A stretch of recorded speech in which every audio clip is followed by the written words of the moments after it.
ఈ లోకం ఒక మాయని తెలుసుకున్నాను.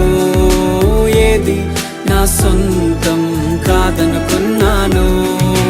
తప్పిపోయిన కుమారుని నేనైతే నా కొరకై నిరీక్షించే తండ్రి నా యేసు. తప్పిపోయిన కుమారుని నేనైతే నా కొరకై నిరీక్షించే తండ్రి నా యేసు.